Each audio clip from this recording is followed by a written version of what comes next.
In the hills of Lancaster County, Pennsylvania, where the hum of horse-drawn buggies blended with the wind through the cornfields, a quiet life unfolded every day, unshaken by the noise of the outside world. Among the stitched bonnets and long skirts, a young Amish girl named Miriam stood out, not because she tried to, but because her stillness carried a weight few could ignore. At only 17, she carried the kind of calm that seemed ancient, her eyes steady, her posture firm, her words always few but carefully chosen. Her days were a rhythm of milking cows, gathering eggs, kneading bread, and helping her father at the family's small farm, which had survived 3 generations without electricity. But despite the strict ordnung that guided their way of life, there was something different about Miriam, a quiet defiance, one that didn't rebel, but refused to bow. The story truly began the day a strange glimmer appeared on the horizon, not a shimmer of sunlight through the wheat, but a sleek, gleaming black silhouette that moved like liquid across the dirt road. Every child in the village stopped their chores. Even the elders paused, leaning on their wooden fences, squinting. It was a car. No, not a car, a machine of wealth and speed, unlike anything they'd ever seen so close. It roared against the silence of their world, unsettling the birds and shaking dust loose from the barn roofs. It pulled up in front of the Lapp family's field. No one moved. No one approached. The engine purred as if mocking their stillness. When the driver stepped out, a man in a dark tailored suit, his shoes polished like obsidian, he looked entirely misplaced. He scanned the field, then walked with purpose toward the farmhouse, holding something under his arm. A letter. An envelope. Gold embossed. He asked for Miriam. Word had it that the billionaire had first seen her by accident, a news photo that had gone viral without her knowing, taken during a barn raising last year. In the photo, her back was straight, her expression intense, and she was lifting a beam twice her weight alongside 5 men. The image had struck a chord in him. She looked like no one he knew, strong, natural, unbothered. He had all the beauty he could buy, yet her presence lingered with him for weeks. He tracked down the photographer, then the paper, then the county, and finally found her. This wasn't a coincidence. This wasn't impulsive. This was premeditated curiosity disguised as generosity. The envelope he delivered contained an invitation to his estate, a week-long retreat, an offer to experience another world. But it wasn't the invitation that shook the village, it was what followed a week later, when the car returned. This time, it came without a driver. It was lowered from a trailer, polished to a mirror finish, and left there in front of the Lapp barn. No letter. No note. Just a key in a velvet box, tucked on the driver's seat, alongside a handwritten card that read, "For Miriam." No conditions. Just admiration. The entire village held its breath. 4 days, the car remained untouched. Flies circled it. Dust settled on the hood. Her brothers walked around it like it might explode. Her father shook his head each morning, unsure whether to be offended or terrified. Her mother said a prayer near it every afternoon. Tourists began arriving just to see it, a luxury car among horse buggies, chrome beside wood and leather. Some saw it as a blessing. Others, a temptation. But Miriam didn't speak about it. She didn't touch it. She didn't explain. On the 4th day, as a storm gathered above the hills, she quietly led the family's horses out of the barn, unlatched the double doors, and slowly pushed the car inside. She didn't use the ignition. She didn't even sit in it. She simply tucked it behind the hay bales, away from sight, like a secret that didn't belong in the open. Then she closed the barn doors and resumed her chores like nothing had happened. But the silence didn't last. The local bishop summoned her father. Rumors had already spread through the surrounding districts. Was she courting an outsider? Was this the first sign of rebellion? Was money being used to turn the hearts of their young? The bishop's tone was measured, but the pressure was real. Miriam was brought before a council of elders, not for punishment, yet, but for questioning. She answered in the same tone she used when kneading dough or pulling weeds, calm, firm, almost disinterested. She told them she had not asked for the car. She had not accepted anything. She had not broken their ways. The gift, she said, was not a blessing if it demanded change in return. And so she left it where it could do no harm, unused, unseen, unwanted. The bishop was quiet after that. He nodded slowly. There were whispers that he saw a reflection of his own youth in her. A time when choices were harder and the outside world had not yet knocked so loudly. Meanwhile, in the world beyond the hills, the billionaire was watching. He had not expected her to fall at his feet, that wasn't the game. But he hadn't expected this either. To be ignored so thoroughly. To be silenced by indifference. He had spent his life being wanted, by investors, by women, by politicians. And yet here was a girl who made no demands, gave no thanks, and asked no questions. It rattled him in a way he didn't admit, even to himself. Back in the village, the car remained in the barn. The hay grew around it. A hen made a nest near one of the tires. The scent of oil and leather slowly faded under the stronger scent of manure and old wood. Miriam never once looked back at it. She continued her life exactly as it had been before, but those closest to her noticed something change. Not in how she moved, or what she did, but in how she carried silence now. Like she had once heard the roar of a world far away, and chosen not to answer. Months later, the story would surface in a small article buried in the back of a local paper. A writer passing through had stopped for supplies and asked about the strange, expensive car hidden in the barn. The locals laughed and told the story with pride, not of the billionaire, but of the girl. Of how she had left temptation in the barn like it was a pair of muddy boots that didn't belong inside.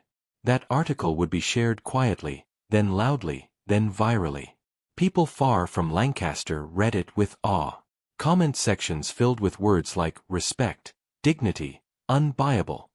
And once again, the billionaire saw her face, this time not in a photo he chased, but in a story he couldn't control.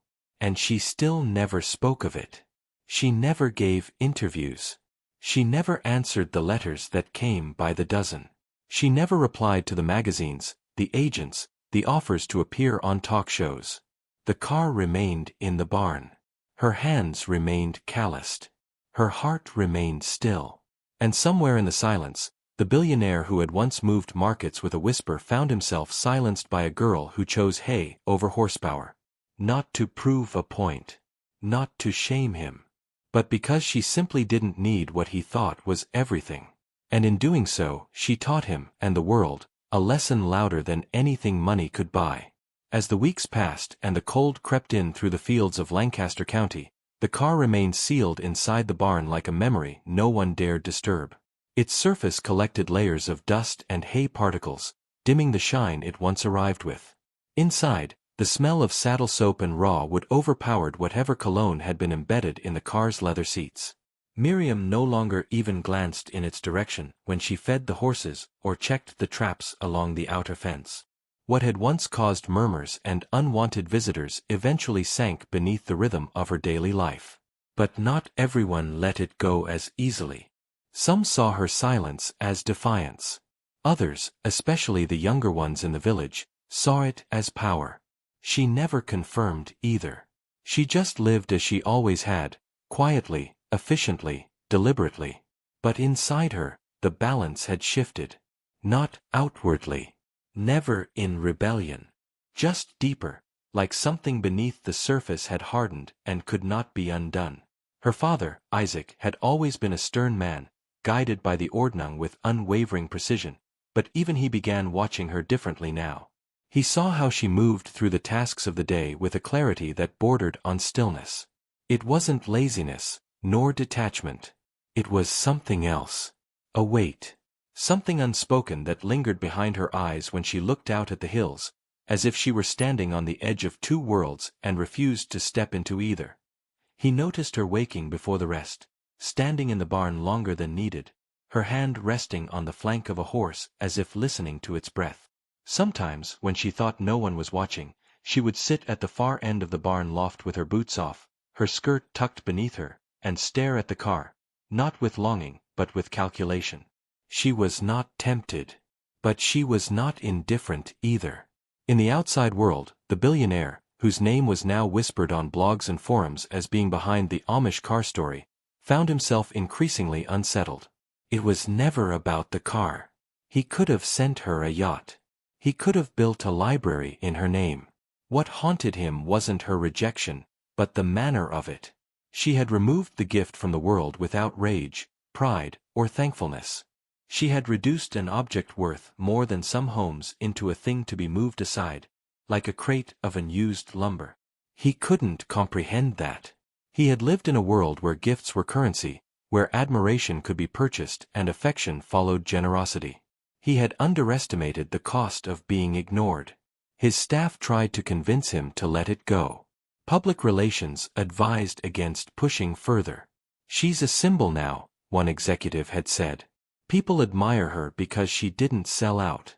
Don't give them a reason to flip the narrative." But the billionaire had never cared for narratives. He cared for resolution. And something about Miriam had become a riddle in his mind, one that didn't solve with logic or persuasion. So he did what he knew best. He strategized. From afar. Silently. Not with more gifts, but with influence. Quietly, he purchased the farmland adjacent to the Lapp's property through intermediaries. Then the next parcel. Then the old grain mill that had been abandoned since 1977. No one suspected the link. The names on the deeds were obscure holding companies, each with no ties to the billionaire directly. But the pattern had begun. He wasn't seeking vengeance. He was seeking proximity. Inside the village, however, change didn't go unnoticed.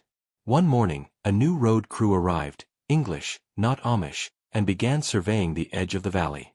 They claimed they were improving drainage infrastructure. The elders weren't convinced, but with no clear threat and no laws broken, they could only watch. Miriam saw it too, and said nothing. She continued harvesting, canning, attending gatherings, but attention had crept into her hands. She washed them longer in the evenings. Scrubbed harder. As if trying to cleanse the fingerprints of someone she hadn't touched. The car remained untouched. The barn remained locked. Then came the first letter addressed directly to her, delivered not by hand, but by drone. It arrived on a clear morning, landing silently in the Lapp field as the family gathered buckets of feed. At first, they thought it was a mechanical bird. When it dropped the envelope and ascended again, the animal spooked. Miriam didn't pick it up. Neither did her brothers. Her father burned it in the stove without reading it. The message was clear. Boundaries had been crossed. That night, for the first time, the village council discussed formally whether Miriam's actions, or inactions, warranted a mark against her. Some argued she had done nothing wrong. Others said the continued attention from outsiders was a consequence of pride. Pride, they reminded, was as corrosive as rebellion. Miriam wasn't invited to the meeting. She waited outside in the cold, her shawl drawn tight, her eyes watching the candlelight flicker behind the frosted windows. When the elders emerged hours later, they told her only that she must remain under observation. She nodded without expression and returned to her chores. What no one knew was that the billionaire had also sent a camera. A tiny, nearly invisible lens hidden in a package of horse feed, disguised as a barcode sticker. It transmitted for only 20 seconds before Miriam's brother, Joel, noticed the shimmer and peeled it off. The signal cut. But it was enough. The billionaire saw her, just a flash, barefoot in the barn, brushing hay from the fender of the car as if cleaning off an insult. No one could read her expression. But for him, it was enough to feed the obsession further. Soon after, another drone arrived. This time it carried not a letter, but a photograph. Her photograph, blown up and framed, glossy, expensive, wrapped in black satin. On the back was scrawled in silver ink, "Not forgotten." It was left by the mailbox, leaning against the fence post like a statue of insult. Miriam didn't burn this one. She broke the frame with her hands and tossed the shards into the chicken coop for the birds to scratch. She buried the photo in the compost pile with the potato skins and bruised apples. But what began as obsession turned into consequence. The younger children began asking questions. About vanity, about gifts, about what it meant to be admired by someone so far outside their world. One girl, only 13, asked her mother if she'd be more valuable if she posed like Miriam had in the newspaper. Another began plaiting her hair to look less Amish, hiding mirrors beneath her bed. The community wasn't just observing Miriam now. They were dividing around her. Isaac, her father, was summoned again. This time, the conversation was sterner. They asked if Miriam had confessed any desires. If she was resisting guidance. If he had lost control of his household. He didn't flinch, but when he returned home, he didn't speak at supper. He simply laid his hands on the table and stared at his daughter. She stared back, not with guilt, not with rebellion, but with a knowing that had begun to wear even on his resolve. He couldn't protect her from what she hadn't done. And then, the turning point. On a gray morning as fog rolled in over the hills, a convoy of trucks arrived, big, loud, and unmistakably foreign. They came bearing construction equipment, surveying tools, mobile offices. Permits were pinned to the posts by the road. A tech hub, it said. Approved. Legal. Funded. The land next to the lap farm would soon be home to a glass and steel structure the size of a stadium. It had been planned for months. No one knew. Except Miriam. She didn't shout. She didn't plead.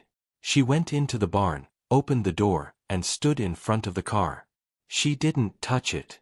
She just stared at it, like looking at a mistake someone else had made but she was being asked to carry. Behind her, the village buzzed with panic, speculation, and outrage. But she didn't move.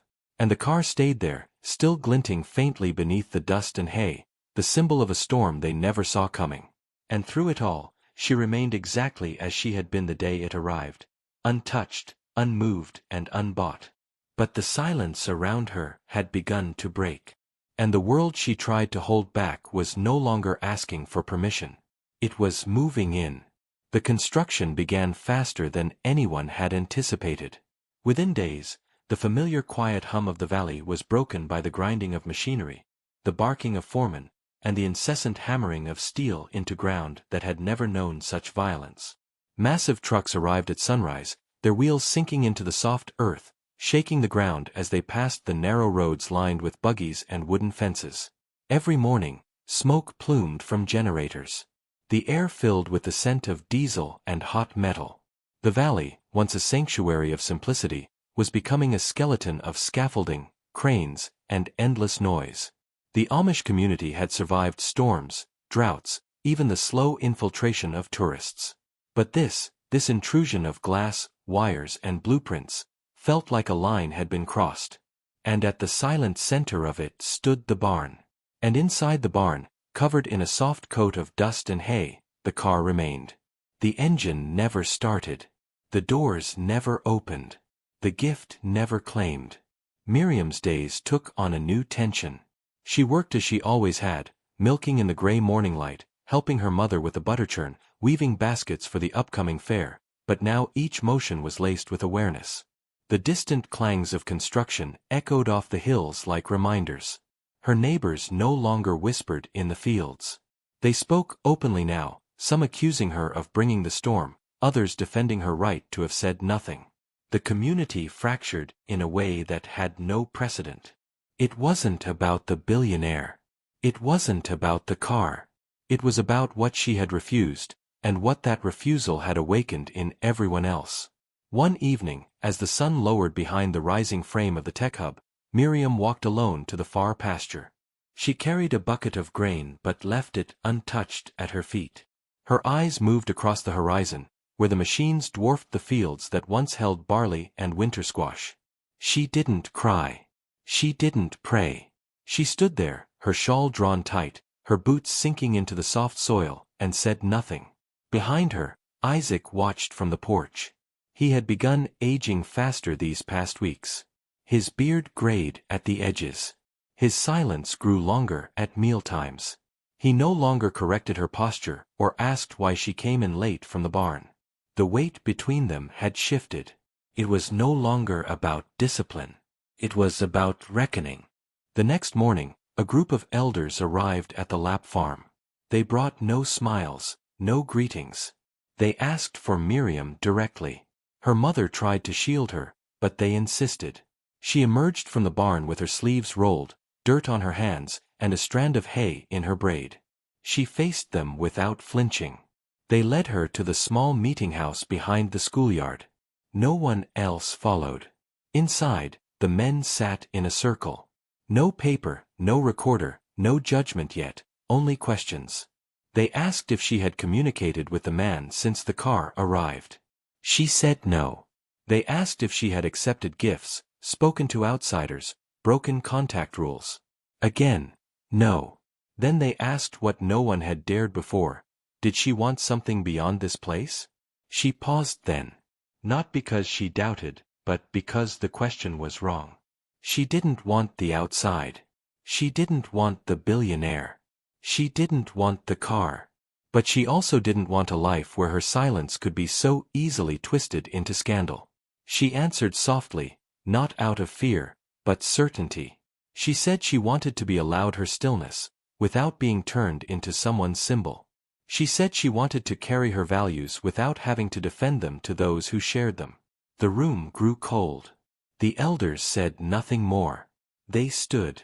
The meeting was over. No mark would be made on her record. But something deeper had shifted. Not in policy. In perception.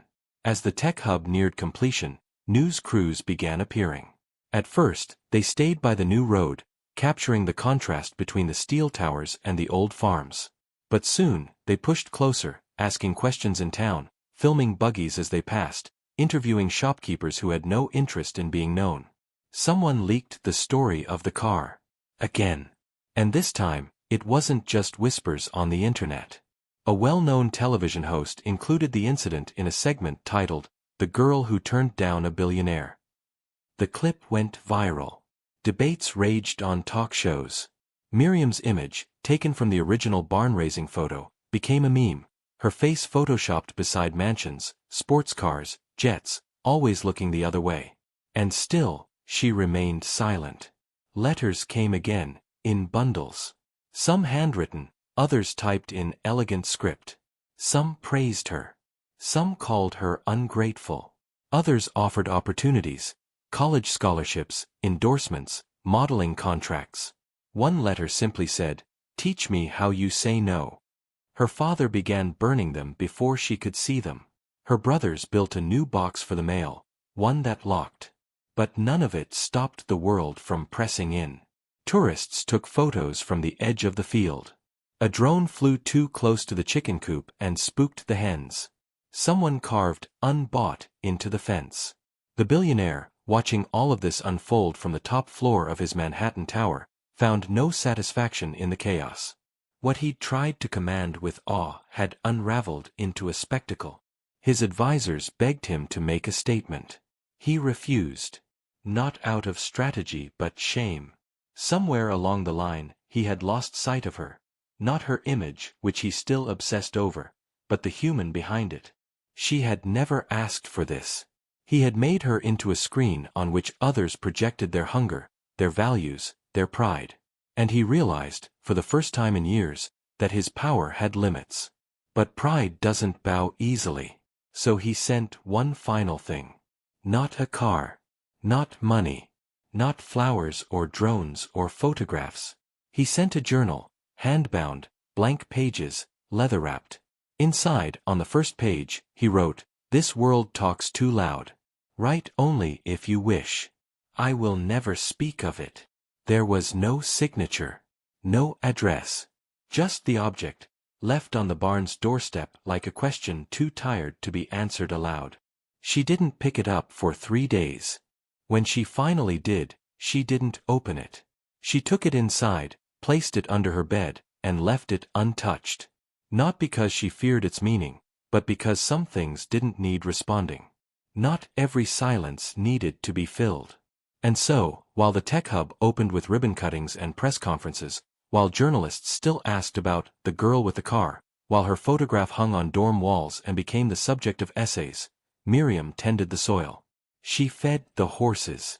She washed her hands of oil and ash. And the car in the barn remained beneath the hay, silent as ever, untouched, unused, not as defiance, not as martyrdom, but as a quiet declaration that some things, when left where they belong, say more than anything ever spoken. Winter arrived early that year, brushing the fields of Lancaster County with frost before the pumpkins had fully softened. The hills, once golden with harvest, turned pale and brittle under the weight of cold air. At the Lapp farm, the barns were fortified with extra straw, chimneys breathed longer into the sky, and the sounds of the modern world outside became muffled by the thickening snow. But the car in the barn remained untouched. It sat quietly beneath a layer of dust so fine it looked like frost itself, surrounded by the scent of hay and the low breath of animals. Miriam passed by it each morning without pause. Her fingers, always chilled red by the cold, grazed the barn doors but never the metal. The car had become more than a gift or a curse, it was a weightless monument to a decision made once and never regretted. Inside the village, the noise from the outside world began to fade. The excitement, the interviews, the streaming debates, they had moved on to newer scandals. Miriam's silence had outlasted the interest of the media. And in their departure, the quiet returned like a long-forgotten hymn. But not all damage heals in silence. Though the land had stopped shaking from trucks, the soil still bore the tire scars. The tech hub continued its operations just over the ridge, glowing at night like a foreign star beyond the tree-line.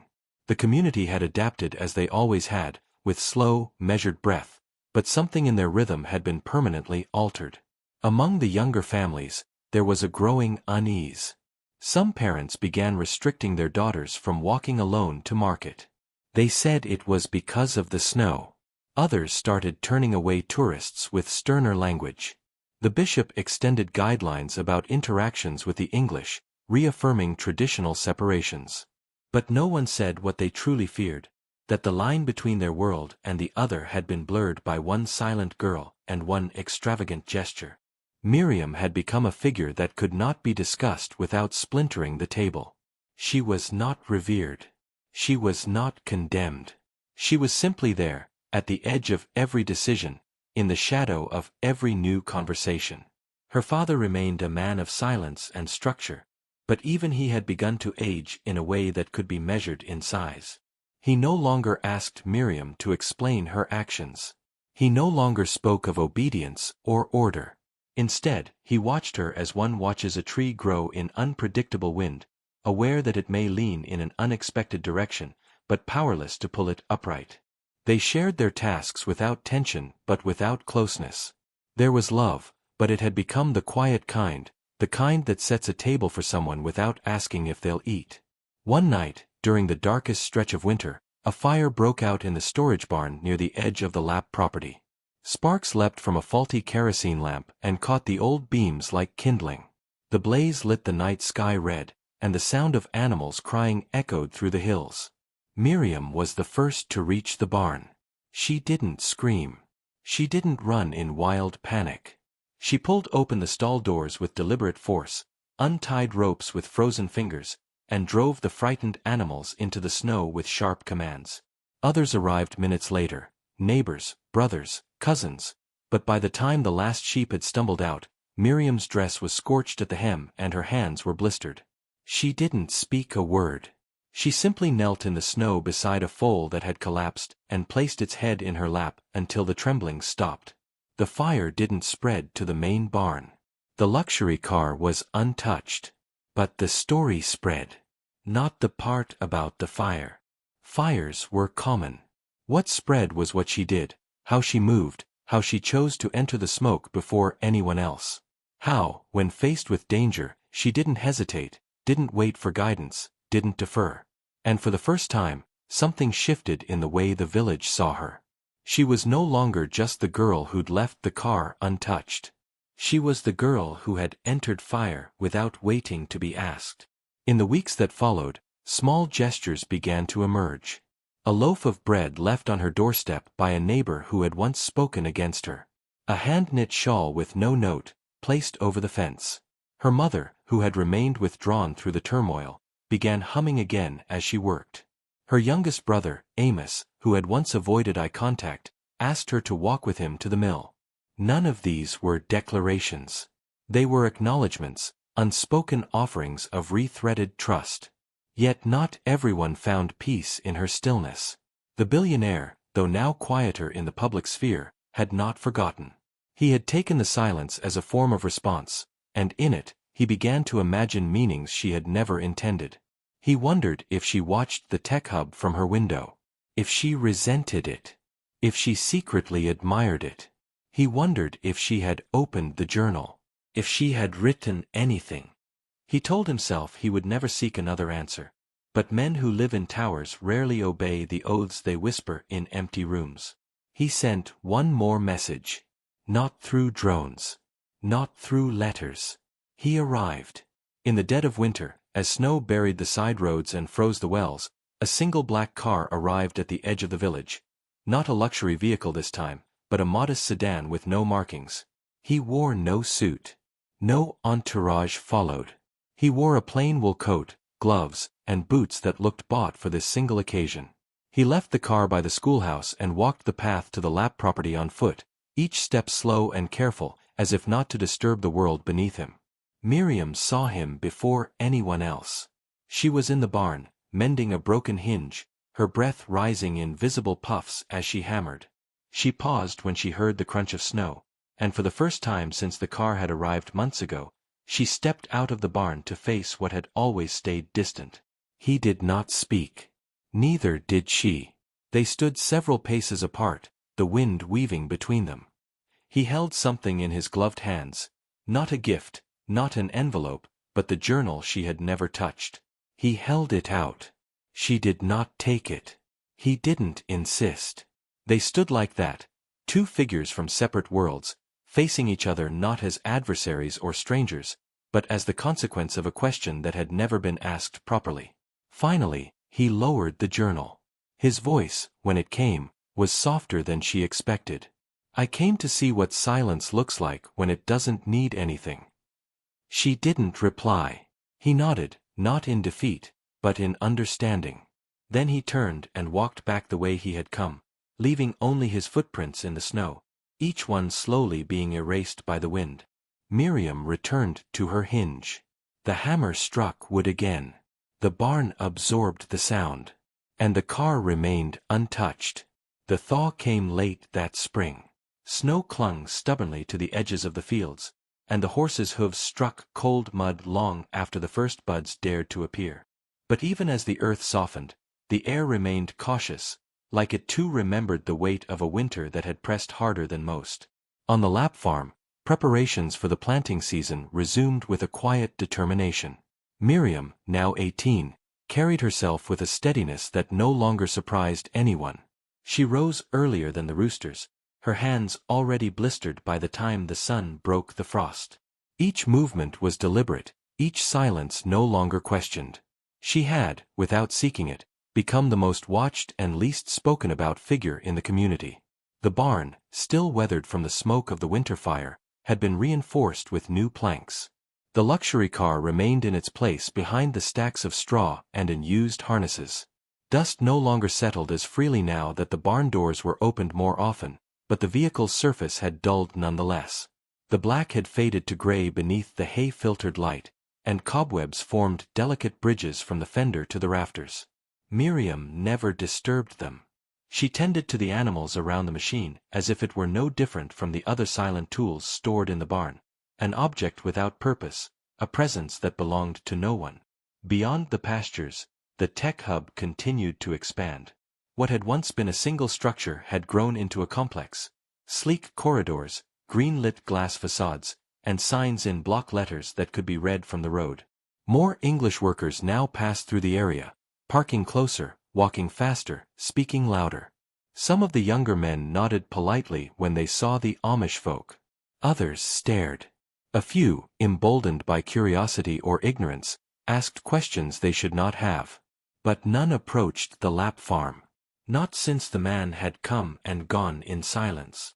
And yet, the effects of that visit lingered. It was not the visit itself that changed things. It was what it revealed. The story, already bent and stretched by media and gossip, now carried a final chapter in the minds of those who heard it. The billionaire had returned in person, and Miriam had refused him again. Without spectacle. Without words. That silence, a silence rooted not in shyness, but in certainty, had become its own form of power. In nearby communities, her name was whispered in admiration. In online forums, she was described as incorruptible. For some, she became a symbol of strength. For others, a subject of resentment. But none of it touched her directly. She neither accepted nor rejected these projections.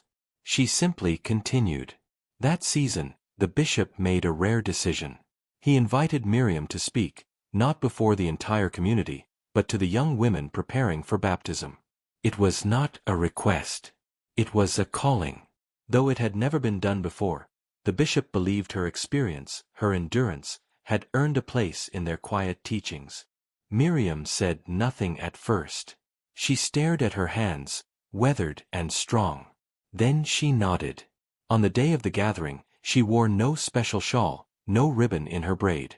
She walked into the room and stood before the circle of girls without ceremony. Her voice, when it came, was even and unhurried. She did not tell them what to do. She told them only what had happened: the car, the letter, the silence, the consequences. She spoke of pressure, of fear, of isolation.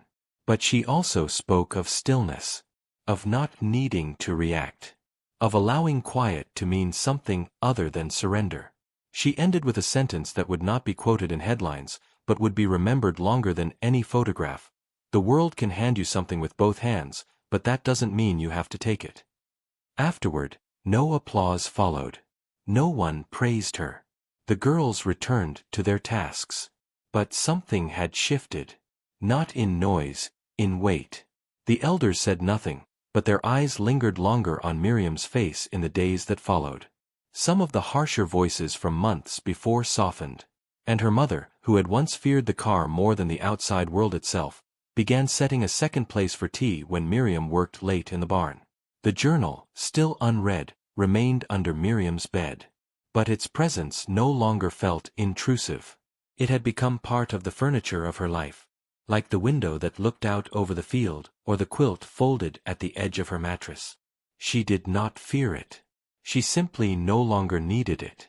The page inside, the one with the handwritten message, had faded slightly from time. But the leather still held its shape. One evening, as spring turned to early summer, Miriam found herself alone in the barn. The sky had dimmed to that soft blue-gray that holds the last breath of daylight. She was brushing down one of the older mares when she heard a sound, not loud but different. A creaking. A shifting. She turned and realized the rear wall of the barn had warped from moisture over the months. The beam behind the car, where it had once rested undisturbed, now leaned awkwardly.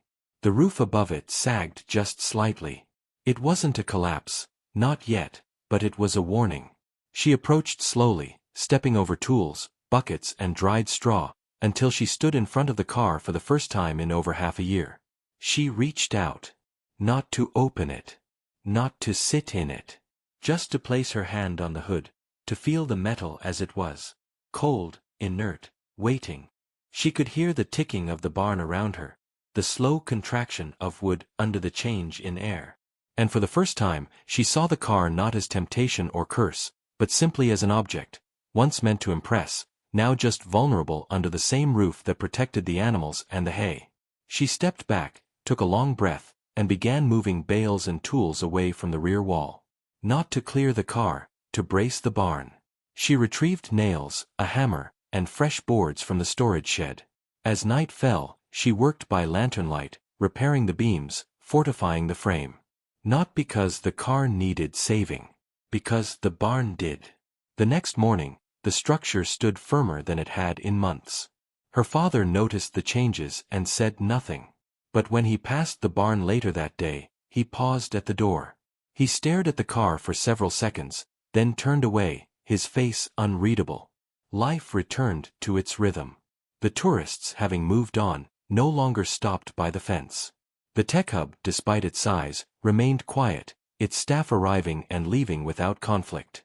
A distant news article would later mention the woman who rejected wealth, but by then, it felt like a story from another era. Miriam, now older, carried the same silence as before, but it had deepened. It was no longer a shield. It was a soil in which her life continued to grow. And in the barn, the car remained. Not forgotten. Not idolized. Just placed. Exactly where it had always belonged. Not because of what it was, but because of what she was. By the time the heat of summer settled fully over Lancaster County, the valley had entered that rare rhythm when time felt suspended between harvests. The wheat stood tall and heavy, swaying with the same slow breath that guided the horses across the fields. Children ran barefoot through furrowed paths, and the scent of manure, warm bread, and sweat became the air itself. On the Lap farm, the cycle repeated with quiet precision. Miriam rose before the sun and ended her days with her hands stained by work. Her shoulders had grown broader, her steps firmer, and her gaze more distant. She no longer startled at the sound of motors in the distance, or paused when the light from the tech hub bathed the edge of the pasture. She had absorbed it all, made peace with the constant presence of something foreign so close to everything she called home. But that peace was not surrender. It was endurance dressed in silence. The car, aging not in years but in neglect, had become something else entirely. The engine had never been started. The keys remained untouched in the velvet box. Its tires, once black and glossy, had dulled to a chalky gray. The spiders had claimed the undercarriage, and mice had begun exploring its warmth on cooler nights. Miriam checked the barn beams often now, not for the car's sake, but for the structure's stability. Each time she passed by the vehicle, her hand brushed her apron or tool belt, but never reached toward the door handles. There was no curiosity left in her. No rebellion. The machine had ceased to be a symbol. It was no longer a temptation, no longer a gesture of power or admiration. It was simply an object misplaced by a world that didn't understand how weightless such extravagance truly was. Her father spoke even less now, not out of anger or withdrawal, but from the recognition that nothing more needed to be said. Their relationship had evolved into one of parallel motion, two rivers that ran beside one another, close enough to sense each other's current, yet separate in the paths they carved. Isaac observed Miriam with quiet pride, though he never called it that. Pride was dangerous. But in the way he set her tools out before she arrived, in the way he sat quietly when she entered a room, in the way he lingered after dinner just long enough to offer her the last slice of bread, there was acknowledgment. Miriam, in her silence, had not defied the ordnung. She had expanded it. She had shown that endurance was not the same as obedience, and that one could remain still without being passive. But the outside world did not rest. In midsummer, a large article resurfaced in a national publication. A columnist who had once tried, and failed, to interview Miriam published a long-form essay tracing the story from the day the car arrived to the moment the billionaire left the journal at her door. He framed it not as a tale of rejection, but as a study in power. How one girl's refusal to be bought had unsettled a man who owned empires. The piece included new photographs taken from a distance, drone shots of the Lap property, images of Miriam working in the field. Though blurry, her figure was unmistakable. The story reignited the public imagination. News trucks began circling the area again. A documentary team arrived under the guise of filming agricultural life, but steered their cameras toward the barn. Miriam ignored them. She had long ago learned that words spoken in defense only fed curiosity. She worked in the open, her hat pulled low, her steps firm in the dust. But the village was less patient this time. Elders met behind closed doors. Concerns were raised not about her actions, but about what she represented. Some argued that her presence continued to draw attention that endangered their privacy, their separation. Others said her silence had become a form of spectacle in itself, that even in saying nothing, she was still at the center of a noise the community could no longer escape. One elder, a man who had known Isaac since childhood, suggested that perhaps Miriam should be sent to a relative's district for a season, a form of quiet exile. Not as punishment, but as protection. The proposal lingered in the air like a bad harvest. No one approved it. But the fact that it was spoken out loud changed something. Miriam heard of it from her youngest brother, whose wide eyes and trembling voice betrayed how deeply the thought had shaken him. She knelt beside him, wiped the dirt from his cheek, and said only that she was going nowhere unless the roof fell on their heads. And when he asked if she would ever leave, if the car would ever take her somewhere far away, she smiled gently, the kind of smile that carried weight and clarity all at once, and told him that nothing built on silence ever needed wheels. But the pressure did not subside. A legal notice arrived weeks later, this time from a city office representing the tech hub. They claimed they had purchased not just the adjacent land, but also a narrow strip of road that ran behind the Lap farm, a road the family had used for 3 generations to move livestock and hay. Without access, transportation would be forced to reroute through a longer, less practical path. Miriam read the notice carefully. Her father clenched his fists. The timing was too convenient, too precise. She understood, with an eerie calm, that this was not bureaucracy. This was calculation. And it came not from the faceless tech company, but from the man behind it. The one who had once sent a car, then a journal, and now a paper wall. That evening, without a word, she took the journal from beneath her bed for the first time. She walked outside as the stars sharpened against the velvet sky and sat on the bench her grandfather had built decades before. She opened to the first page. The ink had faded slightly, but the message was still legible. She read it once. Then again. Then she turned the page and, using a charcoal pencil from the kitchen drawer, she wrote a single sentence. "You tried to teach me the weight of things, but I already carry more than you've ever lifted." Then she closed the journal, returned it to her room, and wrapped it in cloth. Not as preservation. As closure. The next morning, she went into town, alone, and requested a meeting with the district clerk.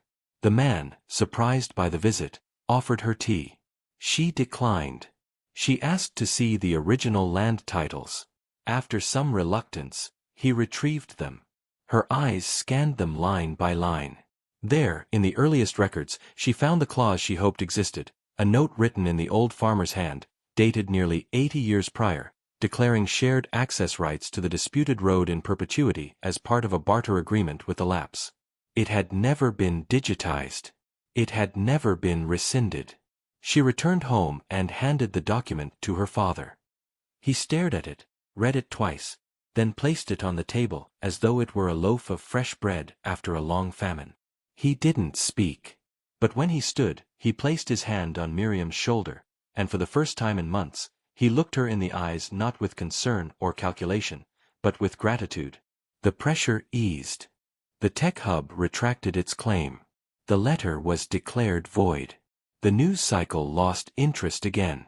The world turned its attention to other stories. But Miriam remained, as always, unmoved. She did not celebrate. She did not gloat. She fed the animals, scrubbed the troughs, replaced a broken hinge on the barn door. And the car, quietly collapsing beneath its own unused weight, remained in its place. No longer guarded, no longer hidden, no longer misunderstood. It was just there. A closed door that would never be opened. Not out of fear. But because some paths, even paved in luxury, lead nowhere that's worth going. The wind that blew through Lancaster that autumn came with a kind of quiet that seemed different from all the silences that had preceded it. It was not the silence of waiting, or the kind that followed scandal. It was the kind that came after something had been endured fully and without collapse. A silence earned through time, not granted by circumstance. The fields had long since been harvested, and the leaves had browned into thin curled edges that lined the fences and barn walls like brittle whispers. Miriam, now 19, had grown into herself without ceremony. Her movements were precise, her presence unshakable, and her understanding of the world beyond the fields no longer a mystery but a choice. Her refusal of it had never been loud. It had never needed to be. The luxury car, resting inside the barn behind stacks of dried feed and broken harnesses, had aged into near invisibility. The once pristine paint was dull, layered in dust and fine hay pollen. Rust had begun to eat into the lower edge of the driver's door. A family of mice had nested in the space beneath the passenger seat, dragging straw and bits of chewed burlap into the upholstery. The object that had once made the entire valley pause in collective breath now existed only as a forgotten monument to a question no longer asked. Not even the children whispered about it anymore. It had become furniture.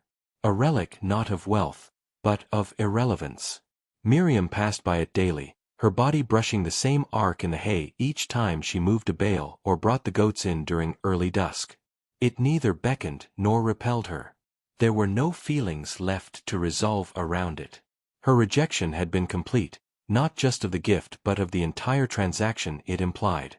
And in her rejection, something far more powerful had settled, not defiance, but stillness. A kind of quiet resolve that neither praise nor judgment could alter. But the world beyond still spun.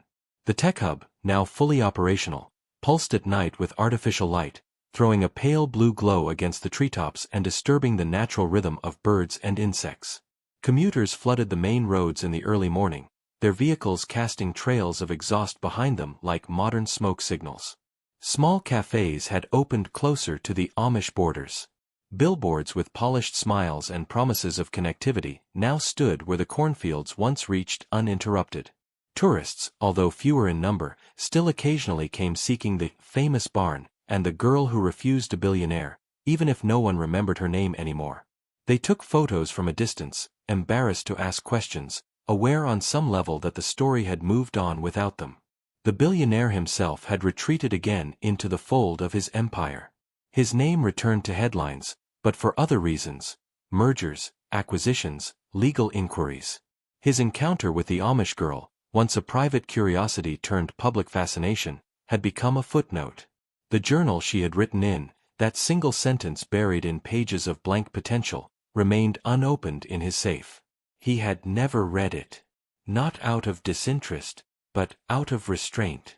There was something final in her message, something irreversible. And despite the immense machinery of his influence, he had come to understand that some doors were not locked.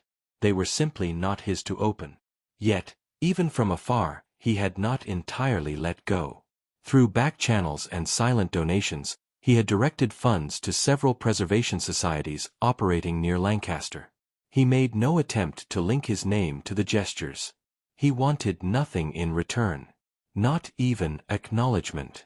But within his own tower, among glass walls and illuminated screens, he kept a single image printed and framed behind his desk. The original photo of Miriam from the barn raising, the one where she stood lifting the beam beside 5 men, her face caught mid-effort, her eyes fixed forward, unaware of the lens. It reminded him daily of something he had never possessed, and could never buy. Back in the valley, Miriam's life continued. She had taken over more of the farm operations as her father's body began to slow. The rhythm of the land became hers to guide. When to till, when to rotate, when to let the soil rest. She taught her younger siblings with a quiet authority that never raised its voice, but never loosened its grip. She stitched late into the evening, her needlework more intricate than before, her patterns no longer borrowed from the elders but designed from memory and instinct. Her mother, now more openly affectionate, began calling her the center stone, not in ceremony, but in passing, a truth spoken softly, without needing to be explained. One afternoon in late October, while clearing the barn for winter, Miriam found herself lifting the tarp that had partially collapsed over the car. The mice had scattered weeks before. A bird's feather lay across the hood. She stared at it, not with regret or burden, but with something closer to farewell. She ran her hand along the line where the paint had peeled, tracing the edge of a dent that had not been there when it arrived. Perhaps a bale had shifted and fallen. Perhaps the building had sagged. She did not wonder too long. She moved the tarp fully away and opened the barn's side door, letting a wash of light spill in.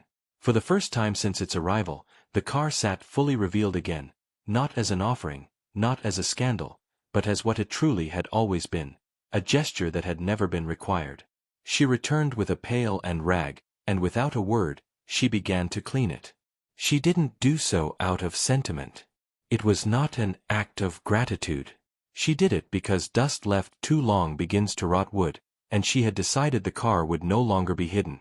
It was time to make it just another thing in the barn, not sacred, not scandalous, just placed.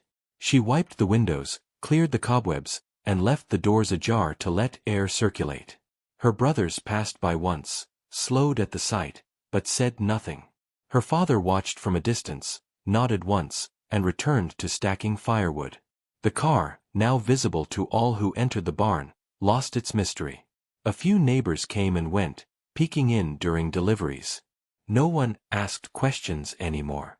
The narrative had run its course. And that was precisely what Miriam had intended. The silence had done its work. The noise had collapsed under its own weight. All that remained was a vehicle, never used, never claimed, slowly returning to the earth by its own stillness. That night, as a storm gathered in the west, Miriam sat on the porch with her youngest sister asleep in her lap. The wind tugged at her braid. The barn creaked. Lightning pulsed in the clouds without striking. And in that flickering moment between darkness and light, she understood what most had missed from the beginning, that the refusal had never been about the car, or the man, or even the world beyond. It had been about anchoring something in place when everything else tried to drift. About choosing not to move, not out of fear, but because standing still was, in itself, a kind of motion. A kind of power. And so the barn stood, and the girl endured, and the gift that tried to change everything was left right where it belonged. Not buried, not broken, not revered. Just unused. And finally, unnoticed. The first frost of November arrived with a silence so deep it seemed to press down on every roof and fence post in Lancaster like a soft weight. The air was no longer sharp, but suspended, cold enough to stop the breath for a moment, still enough to make every movement deliberate. In the Lap farm, the woodpile stood high and tight, the windows sealed with strips of wool, and the lanterns trimmed in preparation for longer nights. Miriam woke before the first light, as she always had, and stepped barefoot across the cold floorboards without flinching. Her body, hardened by years of labor and stillness, moved through the morning not with urgency but with certainty. She boiled water, poured it slowly over tea leaves, and watched the steam curl up the window before the day began. Outside, the barn waited. And inside it, the car remained, its frame now part of the memory of the wood, as if the two had grown together. That morning, something had changed. Not outside. Not in the world that continued with its traffic and towers. But in her. For the first time since the car arrived, she allowed herself to consider the man who had sent it. Not his wealth, not his gesture, but his hunger. She had understood it intuitively when he first appeared in her field, dressed in his precision and silence, holding an envelope like it could buy meaning. But she had never let herself dwell on what had driven him. Now, older, unshaken, and no longer watched by the world, she thought about the void a man must carry to send something so loud to someone who had never spoken to him. She did not pity him. She did not resent him. But she finally saw that he had never tried to reach her, only what she symbolized. A stillness he couldn't possess. A boundary he couldn't cross. And for all his wealth, that failure had likely haunted him more than rejection. She dressed in wool, wrapped her braid, and stepped into the cold. The ground crunched beneath her boots, the frost lifting as the sun threatened to rise but hadn't yet earned it. She entered the barn with her hands already covered in work, ropes to tie, feed to measure, hinges to check. The car sat in its space, unstartled, unburdened, unmoving. The door had been left open for weeks now. Not as a gesture, but as ventilation. Its presence no longer disrupted the flow of the barn. The animals didn't avoid it. The people didn't point. It was just there. A metal thing surrounded by life. That afternoon, a letter arrived. A real one. No drones. No gold trim. No courier in tailored coats. Just a plain white envelope with handwriting that was unmistakably male, but untrained in simplicity. It bore no return address. Inside, only a single page. No pleasantries. No demands. Just a short paragraph written in small, almost apologetic script. It said he was leaving the city. That the company would go on without him. That he had sold his name off the firm's public records. And that, for the first time, he would not be watching. He said she had done something no one else had, not denied him, but outlasted him. He ended the note with a sentence she did not expect. "You were never part of the noise. I was." Miriam folded the paper carefully, not with reverence, but with respect. She placed it inside the journal she had written in once and never again. She wrapped them together in cloth, tied the bundle with twine, and placed it on the top shelf of the storage cupboard beside old seed catalogs and her grandmother's hymn book. She didn't revisit it. She didn't mention it to anyone. Not out of secrecy but because it was done. In the weeks that followed, nothing dramatic occurred. There was no sudden change in the weather, no visit from officials, no community vote. The world moved exactly as it had, incrementally, rhythmically, with breath and hooves and boiling water and fence mending and knitting circles and laughter behind closed doors. Miriam worked beside her father during a long repair of the irrigation line. They spoke sparingly, but with comfort. Her mother began baking more than usual and slipping loaves into baskets without names. Her youngest brother carved a tiny wooden horse with a saddle that resembled the one on the buggy Miriam had once driven as a girl. He gave it to her without ceremony. She placed it above the hearth. Then one morning, near the year's end, a young couple from another district arrived at the Lapp farm. They had heard about Miriam through second-hand letters, not the headlines, not the articles, but real mail between sisters, cousins, grandmothers. They were preparing to start a new community further west and wanted advice. Not about farming. About holding ground. About refusing without rage. About how to say no when everyone wants you to nod. They didn't ask for details about the car. They didn't want to see the barn. They wanted to know how to remain whole when asked to divide. Miriam made tea. She sat with them beneath the eaves. She didn't offer wisdom. She described the wind, the land, the weight of silence when it's yours and not borrowed. She spoke slowly, not out of caution, but because time had taught her that words should be used as tools, not fireworks. When they left, they thanked her. Not with flowers. Not with coins. They left a small note folded beneath her cup. It said, "You made stillness sound like motion." That evening, as snow began again, Miriam entered the barn one last time before nightfall. She checked the locks. She stroked the flank of the mule. She swept the corner by the door where hay tended to collect. Then she approached the car. She placed one hand on the hood, let it rest there. The metal was cold, but not bitter. It had lost its sharpness, its meaning, its edge. It was just steel now. Shaped and placed and stilled. A monument to nothing. And then, with a strength that was neither forceful nor hesitant, she turned away and closed the barn door behind her. And from that day forward, no one ever asked again what happened with the car. Because everyone, somehow, already knew.